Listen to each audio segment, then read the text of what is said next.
کریں۔ الحمدللہ وکفا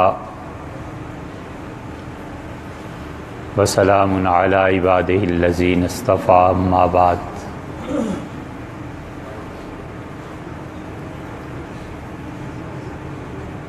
اللہ تعالیٰ کا اصول اور اللہ تعالیٰ کی عادت طیبہ یہ رہی ہے کہ حضرات انبیاء علیہم السلام کی بعثت کے بعد اور ان کے زمانے میں بھی ان کے مخالفین پیدا ہوتے ہیں۔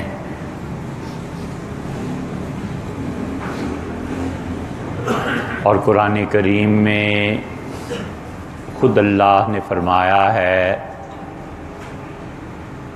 کہ جعلنا لکل نبی، ہم نے ہر نبی کے مخالف بھی پیدا کیے ہیں۔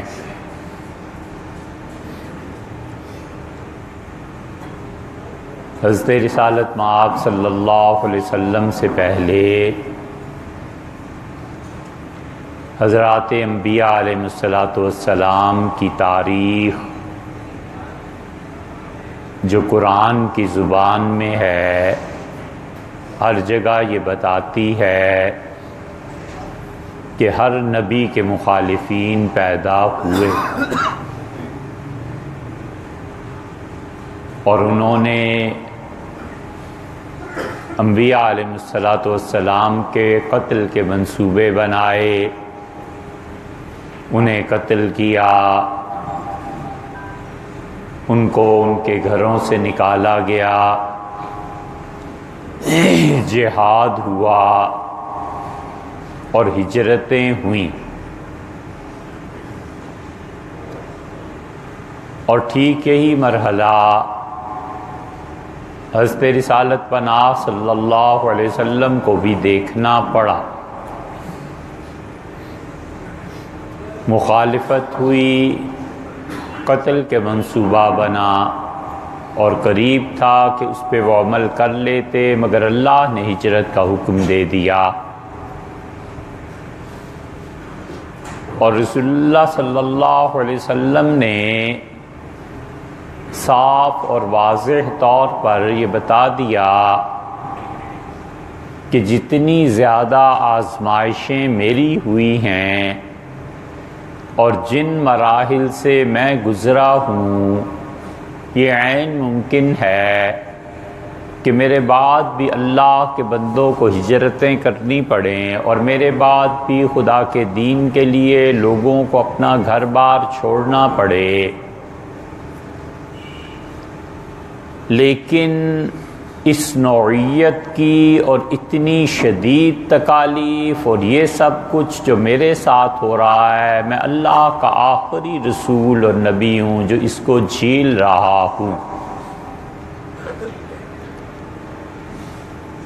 اور حضور اقدس صلی اللہ علیہ وسلم نے دنیا کی کسی مذہبی روایت میں آپ کو یہ ملے گا ہی نہیں۔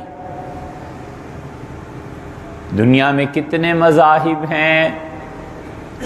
عیسائیت ہے، یہودیت ہے، زرتشتی ہیں، چین کے دانشور ہیں، یونان میں ارسطو، افلاطون، یہ اس مقام کے لوگ تھے کہ لوگوں نے افلاطون کے بعد یہ لکھا اور کہا کہ افلاطون کے بعد کا جتنا فلسفہ ہے وہ سارے کا سارا یا تو افلاطون ہی کے نظریات کا رد ہے یا اس کی تائید ہے، اس سے بڑا آدمی پھر آیا ہی نہیں۔ جتنی ان کی روایات ہیں وہ بھی دیکھ لیں۔ اس پوری کائنات میں مذہب کوئی بھی کسی شخص نے یہ دعویٰ نہیں کیا کہ میں آخری ہستی ہوں اللہ کی طرف سے بھیجی ہوئی، اور کسی نے یہ نہیں کہا کہ میرے بعد وحی کا دروازہ ختم ہے اور میرے بعد اب وحی جبریل امین کسی پر لے کر نہیں آئیں گے۔ رسول اللہ صلی اللہ علیہ وسلم اس منصب پر فائز تھے اور انہوں نے برملا کہا، اور صحابہ کرام رضی اللہ عنہم میں ایک دو چار نہیں سینکڑوں صحابہ رضی اللہ عنہم اس بات کے گواہ ہیں کہ آپ نے صاف لفظوں میں کہا کہ انا خاتم النبیین لا نبی بعدی، اور میں اللہ کے نبیوں میں بالکل آخری خدا کا بھیجا ہوا ہوں اور میرے بعد کوئی نبی نہیں آئے۔ سیدنا مسیح علیہ السلام نے جو اللہ کے باایمانہ آخری رسول تھے کہ بنی اسرائیل میں اس کے بعد کوئی نبی نہیں آیا، انہوں نے کہا کہ میرے بعد ایک ہستی آئے گی اور اس کا نام احمد ہوگا، اور ان کے اس جملے کو انجیل نے بھی لیا اور انہی کے اس جملے کو قرآن نے بھی لیا، اور سورہ صف میں 29ویں پارے میں حضرت عیسیٰ علیہ السلام کی زبان سے یہ پیشن گوئی اور یہ بشارت خدا نے دی کہ اس نے کہا من بعد اسمہ احمد، میرے بعد اللہ کا رسول علیہ السلام آئیں گے اور ان کا نام احمد ہے۔ یہی وہ بنیادی چیز تھی جو صحابہ کرام رضی اللہ عنہم نے امت کو سمجھائی اور امت کو بتایا کہ دیکھو حضرت رسالت پناہ صلی اللہ علیہ وسلم کا دین یہ آخری دین ہے، ان کی امت یہ آخری امت ہے، قیامت اب اسی پہ برپا ہونی ہے، زمانہ یہ آخری زمانہ ہے، اور ان سب کا پیغمبر علیہ السلام نہ صرف یہ کہ آخری رسول ہے بلکہ ساری کائنات کی طرف اسے رسول بنا کر بھیجا گیا ہے۔ ان سے پہلے انبیاء علیہ السلام کی نبوتیں یا مقامی تھیں، ایک علاقائی تھیں، ایک خطے کے لیے تھیں، اور یا پھر وہ نسلی تھیں کہ حضرت عیسیٰ علیہ السلام تک کہتے ہیں کہ بنی اسرائیل، میں بنی اسرائیل کا نبی ہوں۔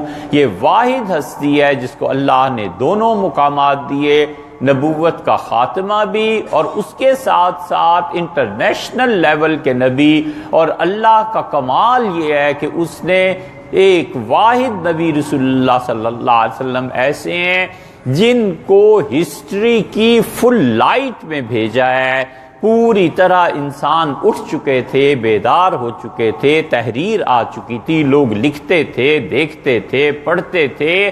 کوئی نبی ایسا نہیں ہے جو اس طرح سے آیا ہو کہ اس وقت کے لوگ لکھتے پڑھتے ہوں، اس لیے کسی کی سیرت محفوظ نہیں، حتیٰ کہ برٹانیکا جو انسائکلوپیڈیا برطانیہ کا انہوں نے لکھا ہے کہ حضرت عیسیٰ علیہ السلام کی زندگی کے بارے میں اگر ہم لکھنا چاہیں تو ایک ڈیڑھ دو صفحے سے زیادہ صحیح زندگی ان کی پتہ ہی نہیں چلتی کہ کون تھی۔ اللہ نے فل لائٹ میں بھیجا، ان کے مخالفین نے بھی لکھا، ان کے موافقین نے بھی لکھا، ان کے مخالفین نے لکھا اور بہت کچھ لکھا اور گھناؤنے الزامات لگائے۔ ایک مثال اس کی دیتا ہوں والعیاذ باللہ، تاکہ آپ حضرات جو اتنی زحمت کر کے ہر ہفتے آتے ہیں اور ہم بھی اپنی آپ سے محبت کی وجہ سے حاضر آپ کی خدمت میں ہوتے ہیں، تاکہ بات کھلے۔ لوگ بسا اوقات ہمیں لکھتے ہیں کہ بات سمجھ میں نہیں آتی، ہم کہتے ہیں اگر ہماری باتیں نہیں سمجھ میں آتی کہ اور جمعہ پڑھ لیجئے، اللہ کو یاد کیجئے، یا مت۔ پڑھے لکھے لوگ، اللہ کا شکر ہے، اور کہاں کہاں سے لوگ آتے ہیں، ہمیں احساس ہے۔ اس لیے ہم بات وہ کہتے ہیں آپ کی خدمت میں جو بڑی سنجیدگی سے سوچنے کے قابل ہے۔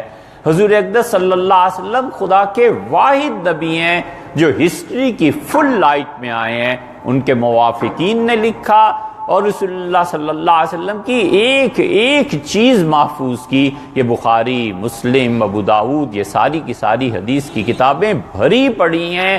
حضور اقدس صلی اللہ علیہ وسلم نے نگاہ اٹھا کر بھی دیکھا ہے، اس کو بھی اگلوں نے محفوظ کیا ہے۔ رسول اللہ صلی اللہ علیہ وسلم نے کسی کے سر پہ ہاتھ رکھا ہے، اس کو بھی محفوظ کیا ہے۔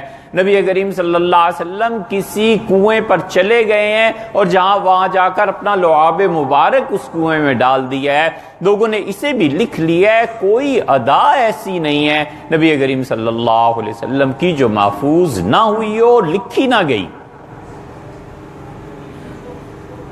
حضرت عباس رضی اللہ عنہ کے بیٹے، وہ کہتے ہیں ہم بچے تھے، چڑھتی جوانی تھی، اور رسول اللہ صلی اللہ علیہ وسلم نے مجھے دیکھا آخری حج میں، اور قسم کہتے ہیں مجھے دیکھا تو مسکرائے، اور میری عمر 16-17 برس تھی، مجھے اشارہ فرمایا اور اپنے ساتھ اونٹ پہ بٹھا لیا، اور رسول اللہ صلی اللہ علیہ وسلم تشریف لے جا رہے تھے عرفات سے غالباً مزدلفہ یا مزدلفہ سے منا کی طرف، یہ بھی لکھا ہے، اور سامنے سے ایک خوبصورت عورت آئی اور میں نے اسے دیکھنا شروع کر دیا۔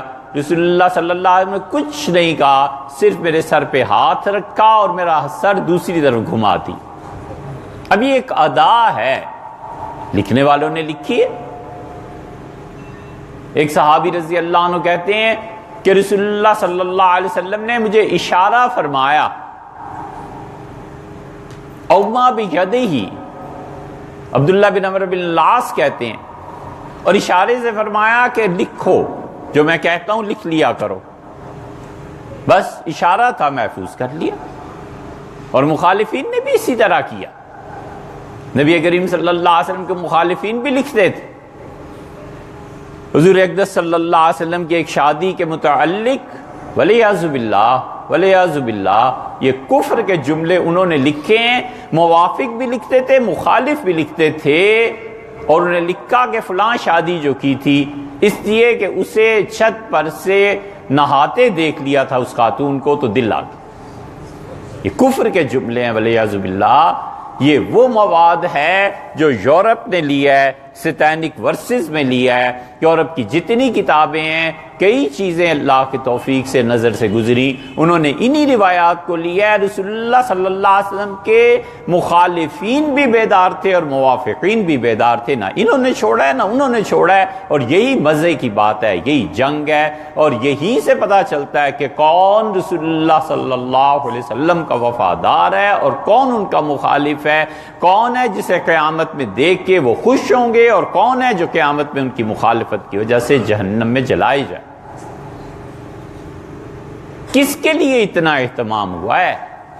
کس کی سیرت اتنی محفوظ ہوئی ہے؟ کس ہستی کے متعلق اتنی تفصیلات ملتی ہیں؟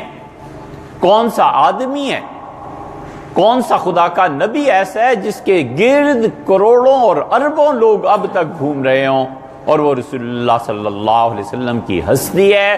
اگر کوئی کہے کہ سیدنا مسیح علیہ السلام، تو وہاں پر اتنا جھوٹ ہے کہ سیدنا مسیح علیہ السلام کی 2 صفحے تم نہیں لکھ سکتے، اور یہاں رسول اللہ صلی اللہ علیہ وسلم ہے، اب تک قلم خشک نہیں ہوئے، اب تک صفحے خشک نہیں ہوئے، اور 30 جلدوں میں سیرت آ رہی ہے اور 20 جلدوں میں سیرت آ رہی ہے، اور قیامت تک انشاءاللہ یہ سلسلہ جاری رہے گا۔ نبی کریم صلی اللہ علیہ وسلم نے دعویٰ فرمایا کہ میں خدا کا آخری نبی ہوں اور میرے بعد کوئی نبی نہیں۔ اب ایک شخص اٹھتا ہے، وہ یہ کہتا ہے ہمارا اور قادیانیوں کا اصل جھگڑا کیا ہے یار؟ نہ ہم نے جائیداد کا بٹوارا کرنا ہے، نہ ہمارا ملک کا کوئی جھگڑا ہے، نہ بائیمانہ وہ ہمارے دشمن ہے کہ وہ ہمارے ملک پر آ کر کہیں قبضہ کر لیں گے۔ ہندوستان کی ہماری جو کچھ صورتحال ہے، قادیانیوں کے ساتھ ایسی ہماری کیا دشمنی ہے؟ ان کے ساتھ اصل جھگڑا کیا؟ اصل مسئلہ یہیں آ کے اٹک جاتا ہے کہ ہم کہتے ہیں حضور اقدس صلی اللہ علیہ وسلم خدا کے آخری رسول ہیں، اللہ کے آخری نبی ہیں، اور وہ کہتے ہیں کہ اللہ کا آخری نبی اب تک جو آیا ہے وہ مرزا غلام احمد قادیانی ہیں، اور صرف یہی نہیں ہے بلکہ ان کے بعد بھی نبوت جاری ہے، آئندہ بھی نبی ہوتے رہے۔ چنانچہ مرزا بشیر سے پوچھا گیا، انہوں نے کہا کہ میرے والد خدا کے نبی تھے، اور ہم یہ نہیں کہتے کہ وہ آخری نبی تھے، ان کے بعد بھی نبی آتے رہیں گے۔ ایک چیز وہ اضافہ کرتے ہیں جہاں سے دھوکہ دیتے ہیں، وہ کہتے ہیں کہ ہم یہ کہتے ہیں کہ شریعت والا پیغمبر آخری حضور صلی اللہ علیہ وسلم آئے تھے، اور بغیر شریعت کے، بغیر کسی نئی شریعت کو لائے ہوئے وہ ہمارے والد مرزا غلام احمد قادیانی۔ یہ وہ دھوکہ ہے جہاں پر آ کر بہت سے پڑھے لکھے مسلمان پھنس جاتے ہیں۔ ہم کہتے ہیں کہ اگر یہی آپ کا دعویٰ ہے کہ مرزا غلام احمد قادیانی بغیر کسی نئی شریعت کے آئے ہیں اور شریعت ان کی وہی ہوگی جو حضور اقدس صلی اللہ علیہ وسلم کی ہے، اسی پہ مرزائی حضرات کہتے ہیں کہ نبی کریم صلی اللہ علیہ وسلم خدا کے آخری رسول ہیں، شریعت والے، اور ہم جس کو نبی مانتے ہیں وہ بھی نبی اور رسول ہے مگر بغیر شریعت کے، شریعت اسی پہ عمل کرے گا، نماز رسول اللہ صلی اللہ علیہ وسلم جیسی، روزہ، حج، زکوٰۃ وغیرہ وغیرہ جتنے سسٹمز اسلام کے ہیں وہ سب کے سب یہ ہمارے جو تھے مرزا غلام احمد قادیانی، ان کو رسول اللہ صلی اللہ علیہ وسلم نے نبوت دی ہے اور ان کی مہر سے یہ نئے نبی آئے ہیں، البتہ شریعت وہی ہے جو پرانی۔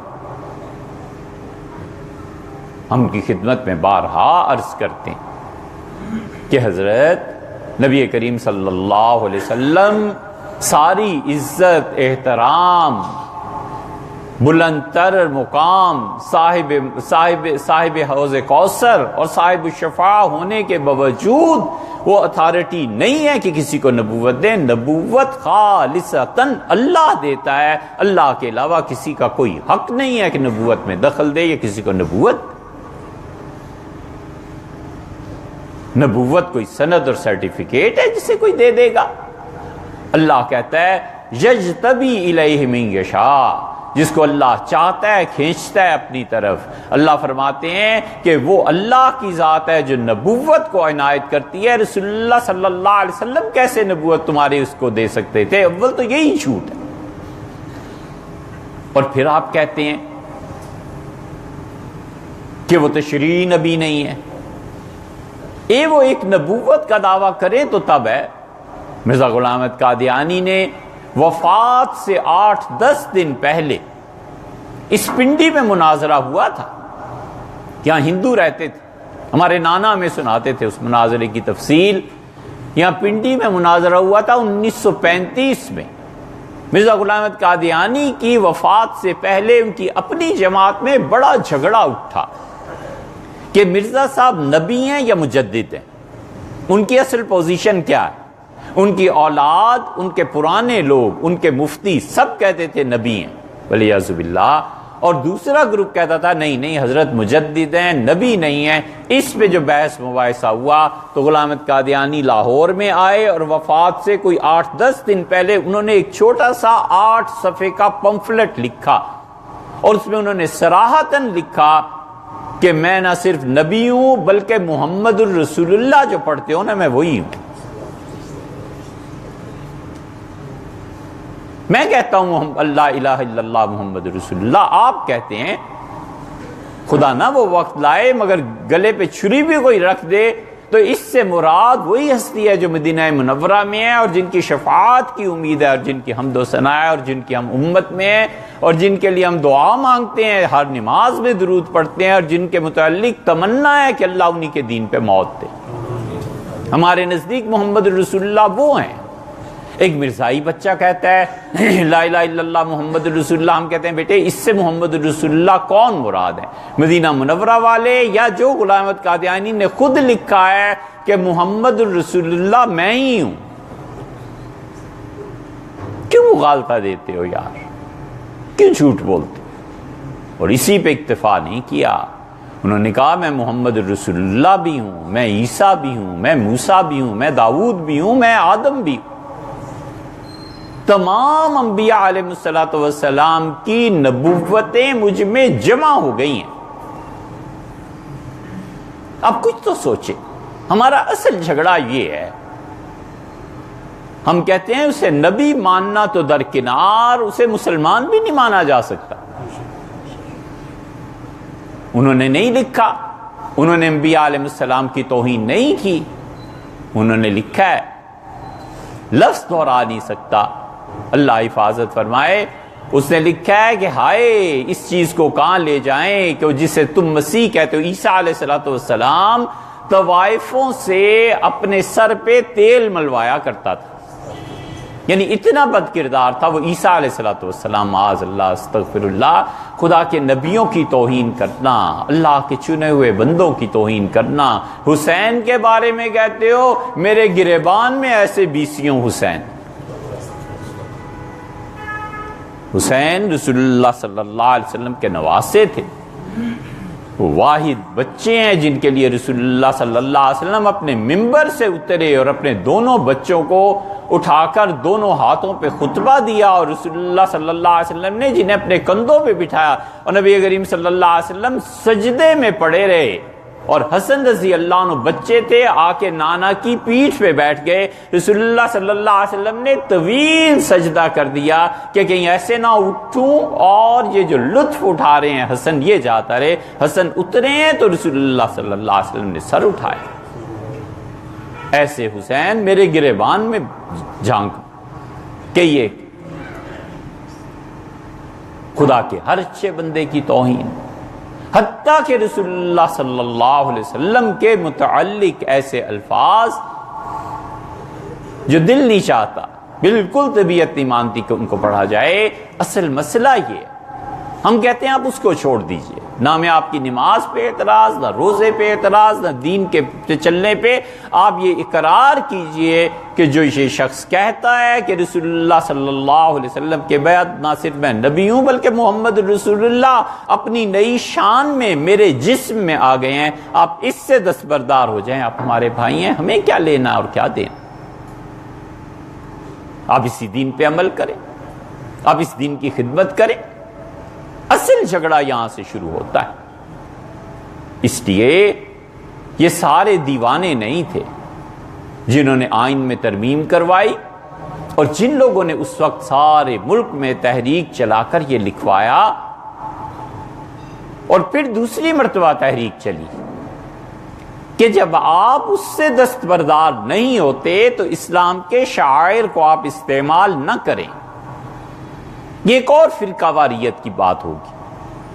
ایک گورا ہے، مسلمان ہو جاتا ہے، وہ کہتا ہے وہ بھی آزان دیتے ہیں، تم بھی آزان دیتے ہو، وہ بھی نماز پڑھتے ہیں، تم بھی نماز پڑھتے ہو، کنفیوژن میں پڑ جاتا ہے کہ کون سا، اور آخری بات آپ اس پہ کھولتے ہیں کئی سال کے بعد کہ مرزا غلام احمد قادیانی کو مانو، پہلے رسول اللہ صلی اللہ علیہ وسلم کا نام غلط طور پر استعمال کر کے اسے دین کی طرف بلایا، وہ بیچارہ اپنا کفر چھوڑ کے دین کی طرف آتا ہے، آپ اسے ایک نئے کفر میں ڈال رہے ہیں۔ آپ کر کیا رہے ہیں؟ وہ آیا ہے آپ سے اللہ کی راہ پوچھنے، اور وہ آیا ہے آپ سے اللہ کے گھر کا پتہ پوچھنے، اور آپ اسے مرزا غلام احمد قادیانی کے پاس پہنچاتے ہیں۔ ہم کہتے ہیں مدینہ منورہ جاؤ، یا رسول اللہ صلی اللہ علیہ وسلم سے بڑھ کے خدا کی راہ دکھانے والا ہے ہی نہیں۔ ہمارا ایمان، ہمارا عقیدہ ہے خدا اس پہ قائم رکھے اور موت دے اسی پہ کہ رسول اللہ صلی اللہ علیہ وسلم کے بعد اللہ کے قرب کی ہر راہ مسدود ہے، ہر راہ انہی کے کوچے سے گزرتی ہے،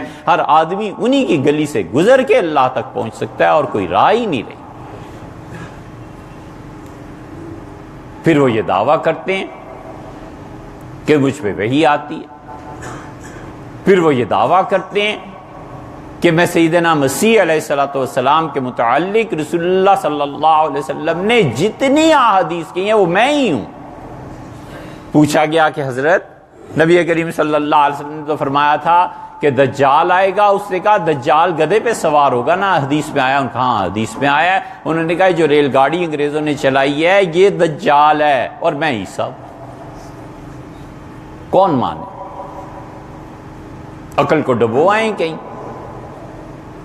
پھر لوگوں نے پوچھا کہ حضرت عیسیٰ علیہ السلام تو دمشق میں آئیں گے، آپ قادیان میں آ گئے، اس پہ آ کے پھنس گئے، اور پھر یہ انہی کی کتابوں میں، انہی کی کتابوں میں۔ خدا اس سے حفاظت فرمائے کہ ہم کسی کے متعلق بھی جھوٹ بولیں۔ اللہ نے ہمیں کہا ہے وَلَا يَجْرِمَنَّكُمْ شَنَآنُ قَوْمٍ عَلَىٰ أَلَّا تَعْدِلُوا، لوگو اپنے دشمن کے متعلق بھی کبھی ایسی بات مت کہنا جو اس میں نہیں ہے۔ اعدلوا، انصاف کرو، وَأَقْرَبُ لِلتَّقْوَىٰ، یہ تقویٰ۔ یہ جو حوالے ہم دے رہے ہیں ایک ایک چیز ثابت ہے، انہی کی کتابوں میں لکھا ہے۔ اب مصیبت آ گئی کہ حضرت عیسیٰ علیہ السلام نے تو دمشق آنا تھا، میں قادیان میں آ گیا ہوں۔ نبی کریم صلی اللہ علیہ وسلم فرماتے ہیں عیسیٰ علیہ السلام جب آئیں گے تو یہ زرد رنگ جو خالص چشتیوں کا رنگ ہے نا، بدھسٹ جو 2 چادریں اوڑھتے ہیں، ہندو جوگی، یہ رنگ جو زرد ہے حضرت طلحہ رضی اللہ عنہ اوڑھتے تھے. آپ نے فرمایا یہ 2 زرد چادریں ہوں گی عیسیٰ علیہ السلام کے جسم مبارک پہ، اس پہ پھنس کے کہا بتاؤں گا. اور مفتی صادق صاحب کو خط لکھا کہ مفتی صاحب نبوت کا دعویٰ تو کر دیا، اب اس کا کیا کروں؟ کہ حضرت یہ بھی کوئی بات ہے، آپ انہیں لکھیے، انہیں کہیے کہ مدینہ منورہ سے دمشق جنوب میں ہے، یا کوئی اور سمت کہی ہوگی، اور قادیان بھی جنوب میں ہے، تو رسول اللہ صلی اللہ علیہ وسلم کی مراد یہ نہیں تھی کہ وہ دمشق میں آئیں گے، مراد یہ تھی کہ اس سائیڈ پر آئیں گے. تو سائیڈ دمشق کی بھی ہوئی ہے، قادیان کی بھی ہوئی ہے. اور رہ گئی 2 زرد چادروں کی بات، تو انہیں لکھیے کہ 2 زرد چادریں اللہ نے مجھے بھی اوڑھائی ہیں. ایک زرد چادر یہ ہے کہ مجھے بلغم کی بیماری ہے سینے میں، اور دوسری زرد چادر نیچے کی گئی ہے کہ پیشاب کی بیماری ہے. 2 زرد چادریں میرے پاس بھی. بھلا بتاؤ، نبی کریم صلی اللہ علیہ وسلم کے ارشادات کو اگر اسی طرح سے ثابت کرنا ہے تو پھر کون سا کفر ہے جو رسول اللہ صلی اللہ علیہ وسلم کے ارشادات سے ثابت نہیں کیا جا سکتا؟ اصل جھگڑا بس یہ ہے یار، ہمیں کوئی جھگڑا نہیں، کچھ نہیں. اب جس دن یہ کہہ دیں کہ جس نے یہ کہا ہے کہ محمد رسول اللہ میں ہوں اور دوبارہ آیا ہوں، اور فاطمہ رضی اللہ عنہ نے اپنی ران پہ میرا سر رکھا، اور حسین اتنے، یہ جس نے بھی کہا ہے نا ہم اس سے بری اور بیزار ہیں، وہ مسلمان تو درکنار کافر اور پرلے درجے کا کافر تھا. اس دن ہمارے بھائی ہیں آپ، ہمیں آپ سے کیا لینا کیا دیں؟ ہمارا بس اتنا ہی مطالبہ ہے. یہ ختم نبوت ہے. ہم حضور صلی اللہ علیہ وسلم کی ختم نبوت کی بات کرتے ہیں. قیامت میں ان سے ملاقات ہوگی، ان سے پوچھوں گا. آخر پہ ایک چیز ویسے ہی سناؤں. مولانا یوسف بن نوری نے رحمہ اللہ 1974 میں جب یہ تحریک چلی ختم نبوت کی، تو ہمارے حضرت نے مولانا ابو الحسن علی ندوی رحمۃ اللہ علیہ نے خط لکھا. ہم لکھنؤ جاتے تھے تو حضرت یہ بات ارشاد فرماتے تھے. حضرت نے خط لکھا مولانا یوسف بن نوری رحمۃ اللہ علیہ کو، اور مولانا یوسف بن نوری رحمۃ اللہ علیہ کو لکھا کہ حضرت آپ نے اتنا بڑا کارنامہ انجام دیا ختم نبوت میں، حضور اقدس صلی اللہ علیہ وسلم کی روح مبارکہ کو یا تو اس دن جھومتے ہوئے دیکھا جب صلاح الدین ایوبی نے بیت المقدس فتح کیا تھا، یا آج کا دن جب پاکستان میں فیصلہ ہوا ہے، حضور اقدس صلی اللہ علیہ وسلم کی روح مبارکہ خوشی سے جھوم اٹھی، اتنے خوش تھے. حضرت بن نوری خود کہتے تھے کہ فیصلہ جب ہوا تو عطاء اللہ شاہ بخاری رحمۃ اللہ علیہ کو نے خواب میں دیکھا، دونوں ہاتھ پھیلا دیا اور گلے لگایا مجھے کہ یہ کام، یہ تو خواب ہے، نہ مانو نہ صحیح، کوئی حرج نہیں ہے. لیکن ہم کہتے ہیں اصل مسئلہ ختم نبوت کا ہے یار. حضور اقدس صلی اللہ علیہ وسلم کو چھوڑ دیں، کس در پہ جائیں؟ نبی کریم صلی اللہ علیہ وسلم کا متبادل مان لیں، اور مانے بھی کس کو؟ غلام احمد قادیانی کو. سبحان اللہ، ہے کوئی تک بنتی ولیعذ باللہ. سیدنا ابو بکر رضی اللہ عنہ نے خلافت سنبھالنے پہ اشارہ دیا کہ میں بدری صحابہ رضی اللہ عنہ کو جہاد کے لیے نہیں بھیجوں گا. ابو بکر جانتے تھے رسول اللہ صلی اللہ علیہ وسلم نے بدر کے دن ابو بکر رضی اللہ عنہ کو پیچھے کھینچ دیا اور فرمایا ابو بکر آگے بڑھ چڑھ کے حملے نہ کرو، مجھے تم سے بھی بڑا کام لینا ہے. تمہیں کچھ ہو گیا، مراد یہ تھی تو پھر کیا ہوگا؟ ابو بکر رضی اللہ عنہ بدری صحابہ رضی اللہ عنہ سے بڑی محبت تھی. فرماتے تھے، یعنی اشارتاً فرمایا کہ بدری صحابہ آئندہ سے جہاد پہ نہیں. لیکن ختم نبوت کا جب مسئلہ اٹھا فرمایا سب جاؤ. 700 حافظ صحابہ رضی اللہ عنہ شہید ہو گئے اس ختم نبوت کے مسئلے. آخر کوئی تو بات تھی، کیا لڑائی جھگڑا ہے؟ آپ جس دن کہہ دیں کہ مرزا غلام احمد قادیانی کافر ہے، اس کی کوئی بات نہیں مانی، اور حضور اقدس صلی اللہ علیہ وسلم خدا کے آخری رسول ہیں، ہم آپ کے پاؤں چومنے کو تیار ہیں. ہمارا آپ سے یہ جھگڑا ہے. اللہ آپ کو بھی ہدایت دے، اللہ تعالی ہمیں بھی ہدایت پہ قائم رکھے.